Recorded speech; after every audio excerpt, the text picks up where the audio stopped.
Hello, বলো Rocky. ওখানেই আসছি। ঠিক আছে।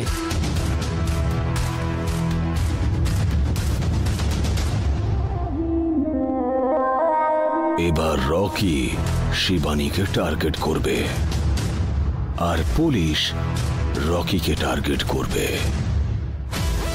আর তারপরেই আমার সব শত্রুর চ্যাপ্টার ক্লোজ।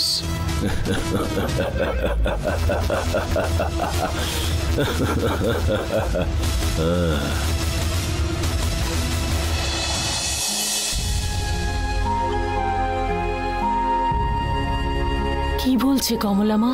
বেচারি মনে অনেক আঘাত পেয়েছে। এইভাবে আমরা যদি বারবার ডাকি তাহলে ও আরো রাগ করবে। একটা কাজ করি, ওকে বরং একা কিছুক্ষণ থাকতে দিই, তারপরে মনটা শান্ত হলে নিজেই চলে আসবে।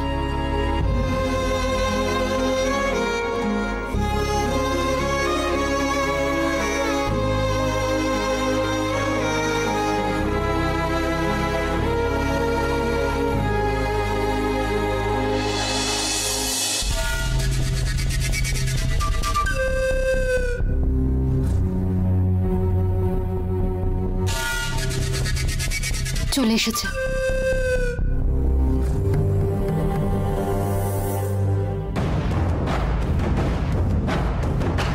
কেমন আছো রকি? এই আছি আর কি। রিয়ার সাথে এসব হওয়ার পরে মনে হচ্ছে রকি ভীষণ ডিস্টার্বড আছে। বেচারিকে বিশ্বাস করে ওরই সর্বনাশ হলো। আমি ওই ব্যাপারেই কথা বলতে এসেছি। পূজার ব্যাপারে আমার বসের কাছে জিজ্ঞেস করলাম, আপনার কাছেই নাকি ওর সমস্ত ডিটেলস পাওয়া যাবে বস বললেন।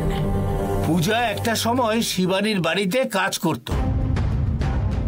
এমপ্লয়িও শুধু নামেই ছিল, আর কিছু নয়। শিবানী ওকে শুধু নিজের শত্রুদের নাশ করবার জন্য রেখেছিল। এই পূজার সঙ্গেও শুধু কুকুরের মতোই ব্যবহার করত। হাজার হাজার কোটি টাকার সম্পত্তি মেনটেন করা এতটাও সহজ নয়। সায়ন স্যারের সঙ্গে থেকে নিশ্চয়ই সেটা আপনি খুব ভালো করে জানেন। সায়ন স্যার যা করেন ওপেনলি করেন, তবে এ কিন্তু সব কিছু লুকিয়ে লুকিয়ে করে। ওকে কিছু কিছু লোকেরা দানি আর সমাজসেবক বলেই মনে করে, কিন্তু ওর আসল জীবনটা ওই রকম নয়। শিবানী নিজের এক এক শত্রুদের এক এক ভাবে খুন করিয়েছে। কাউকে পুলিশদের দিয়েও ডিল করাতো, আবার এক এক